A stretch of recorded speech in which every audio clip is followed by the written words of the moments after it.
машина стала. Боится ехать. Возле моста.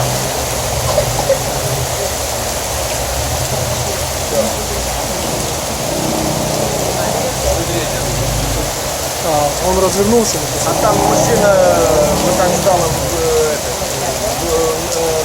на мосту перекрыла. Не может двигаться. Ну, возле моста машина стала и не может ехать дальше. Это поехал.